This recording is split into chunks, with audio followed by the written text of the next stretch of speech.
Continuamos, recuerden, esto es Al Detalle, estamos aquí en Teleradio América de 3 a 4 de la tarde todos los días de lunes a viernes por los canales 12 y 45, también por nuestro canal de YouTube Abigail Soto TV.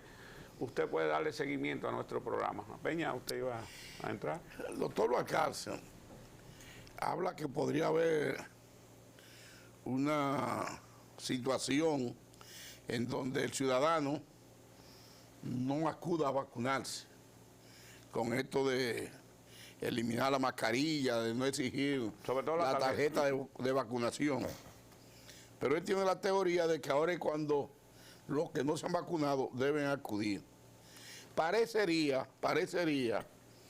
que el presidente de la República partió de un estudio que realizó una universidad norteamericana en la que se decía o se establece que esto ya va disminuyendo a su mínima expresión y de que entonces hay que aperturarlo todo para que la actividad económica, sobre todo el turismo, que ha estado en boga y en moda en República Dominicana, pueda seguir su curso. Podríamos esperar en el corto tiempo que en vez de bajar la cantidad de ciudadanos y de ciudadanas contagiados o que contraen COVID, aumente. Miren, qué bueno que usted citó ese estudio que hablaba de que los casos iban cayendo en muchas partes del mundo. Hay que decir que eso depende de cada región, porque observamos como en Hong Kong en este momento tienen un problema de un brote de coronavirus, porque cada país, cada región se comporta de una manera diferente dependiendo de las restricciones previas que tenía, qué tan laxas se colocan, la entrada de alguna variante nueva. En este momento lo que podemos esperar, luego de haber tenido tanto Omicron en diciembre y enero, es tener una gran cantidad de personas que le dio, una gran cantidad de personas vacunadas y alrededor de 4 a 6 meses posiblemente nosotros no vamos a tener una gran cantidad de casos. ¿Por qué? Porque si a usted le dio Omicron, usted va a desarrollar anticuerpos que va a evitar que usted se infecte en los próximos 3 meses. Me explico. Si a usted le dio Omicron en enero, usted tiene una protección de un 100% por 90 días. Al cumplir 6 meses, usted todavía tiene una protección de alrededor de un 88%. Lo que quiere dejar dicho que con esta oleada de Omicron tan grande que tuvimos en el momento, que inició luego de un concierto famoso que fue viernes y sábado, claro, después de ahí esto fue a pique, hay que reconocer que tenemos muchas personas o vacunadas o infectadas. Lo que uno espera, que de 3 a 6 meses aquí no ocurra gran cosa, a menos, que aquí es donde yo vengo a decir, a menos que no aparezca otra variante, como se introduce Omicron en el mundo, que genere algún tipo de preocupación e infección en personas ya vacunadas. ¿Hay evidencia de que pueda estar otra en alguna parte del mundo? La ventaja es que no, porque los países desarrollados no presentaran apertura desde nada si en el horizonte se estuviera observando eso. Porque la realidad es que con Omicron la mortalidad casi estuvo a la par con lo que fueron las otras variantes, porque infectó tantas personas que al final el porcentaje de los fallecidos, el porcentaje de la hospitalización, el porcentaje de casi todo, era más o menos igual por el gran número de personas que se infectó. Doctor, la ciencia médica, y usted que es muy acucioso y le ha tocado investigar más porque es muy solicitado en los medios de comunicación, entiende que de verdad este virus fue fortuito. Porque hay analistas del mundo que están entendiendo que este virus fue inducido. Yo sé que la pregunta es fuerte, pero teníamos que hacerla. Bueno, yo voy a decir lo mismo que he dicho cada vez que me han preguntado lo mismo, por ejemplo, del virus de inmunodeficiencia humana. Cada vez que alguien pregunta por el VIH, siempre surgen las teorías de conspiración. Yo en este momento tendría que decir que posiblemente fue un encuentro fortuito en la naturaleza, que es lo que yo entiendo que sucedió, independientemente de que hoy en día yo creo que sí, que existe la tecnología para haber producido cualquier partícula viral que pudiera estar provocando este evento. Sobre todo porque llama la atención que en países que tuvieron, por ejemplo, 100.000 fallecidos, 90.000 de esos 100.000 eran adultos mayores. O con alguna patología. Entonces, por tal razón, cuando uno analiza que el 90% de las personas que mueren son adultos mayores, 100.000 personas o 90.000 personas que se salen de lo que es el sistema de entrega de fondos de pensiones, de demanda del sistema de salud, eso le da un respiro. Independientemente suene cruel, repito, no estoy diciendo que eso fue lo que pasó. Doctor, pero esa es una posibilidad. Y entonces, en un país como Cuba, que crea su propia vacuna, ¿cómo es posible que cree una vacuna para que un niño, un infante de 6 meses, contraiga el COVID, como pasó en Cuba, con decenas y decenas de infantes? No. Entre octubre y diciembre. No, yo lo que estoy diciendo, o sea, no conozco el caso cubano, pues realmente... pero el doctor está hablando de la letalidad. Exacto, yo lo que estoy hablando Sí, específicamente... pero yo le estoy añadiendo ahí una pregunta a su teoría de... Pero no hubo esa letalidad en Cuba. Hubo virus, pero la letalidad no. ¿Qué es lo que? Yo realmente desconozco el espacio cubano y no me gusta hablar de lo que realmente desconozco por completo, porque si del ambiente cubano desconozco cualquier cosa. Lo que sí le puedo decir es que, por ejemplo, en Estados Unidos hay 2 millones de personas que pierden la vida, 2 millones de norteamericanos y casi todos, como ustedes bien decían, con patología de bases o mayores de 65 años.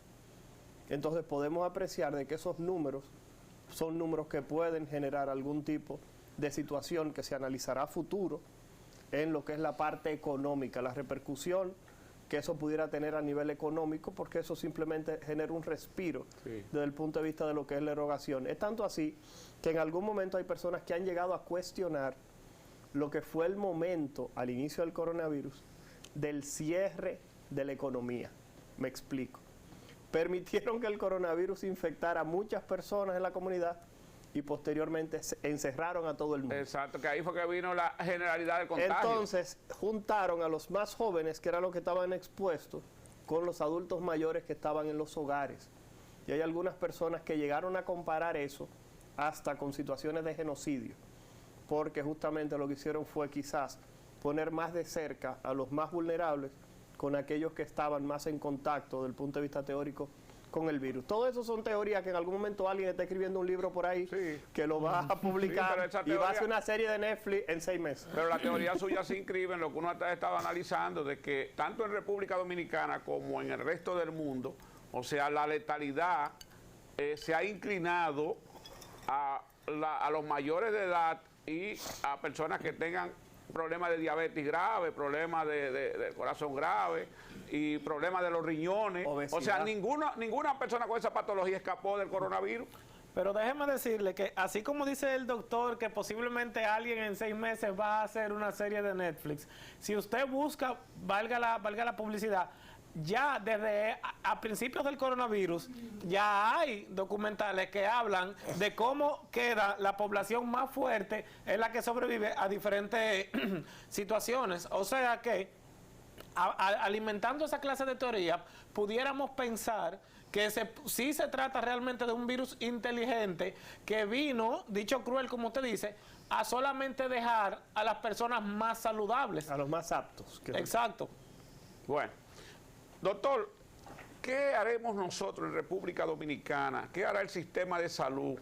Ustedes, los científicos de la medicina, para prepararnos, porque este coronavirus, independientemente de cómo fuera, nos agarró desprevenidos. Bueno, a economías grandes y sistemas de salud fortalecidos también los agarró así. ¿Qué tenemos que hacer nosotros para prepararnos cuando mañana pueda surgir otro virus de esta magnitud?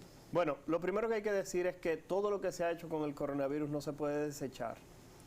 Y los centros y las capacidades desarrolladas para poder aislar a los pacientes enfermos de los pacientes que no tenían la patología, es importante que se mantengan esos protocolos. Así como se hacen escenarios, como se hacen drills, como dicen los gringos, que me olvidó la palabra en español, simulacros, como se hacen esos simulacros, por ejemplo, de terremotos, esos simulacros que se hacen de incendios, deberían hacerse simulacros cada cierto tiempo en el sector salud para una patología que pudiera generar situaciones globales. Me explico.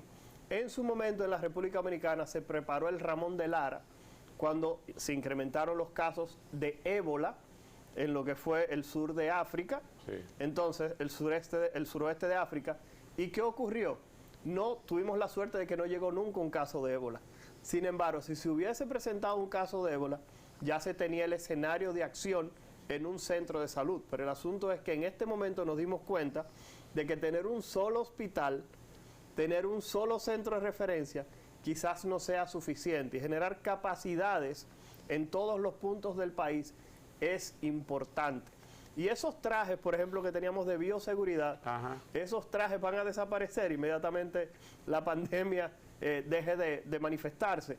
Pero el asunto es que usted debe tener una forma de proteger al personal de salud de todos los lugares si se sospechara alguna enfermedad en el futuro que pudiera tener transmisión respiratoria por contacto con secreciones o cualquier otro tipo de enfermedad de ese tipo. Por eso era lo que estábamos diciendo, es no desechar lo que logramos aprender hoy para estar preparados en el futuro.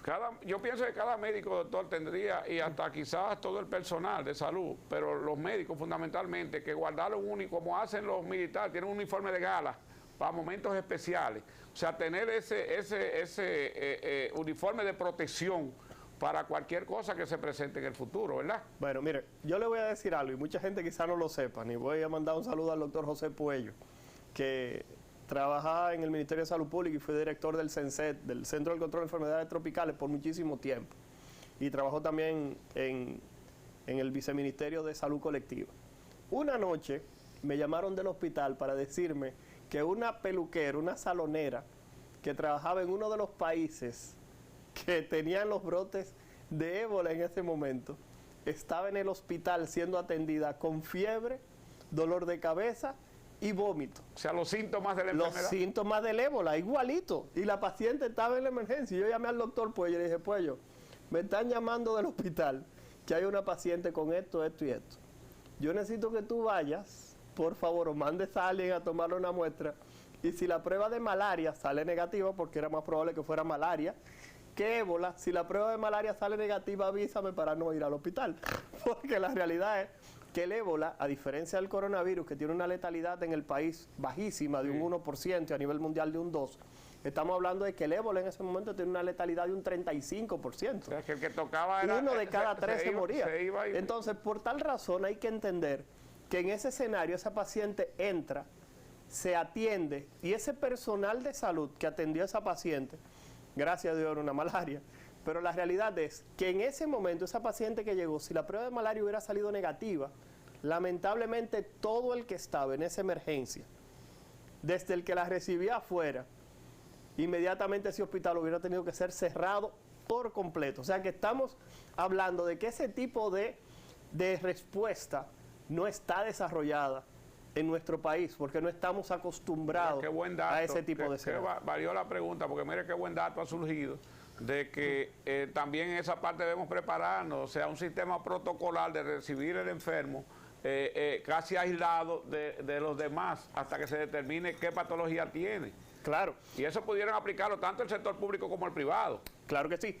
Y en el sector privado sí yo tengo una queja, y le he hecho siempre. Bueno, pero me la va a externar, doctor, porque vamos a extender un poquito la entrevista después de la pausa.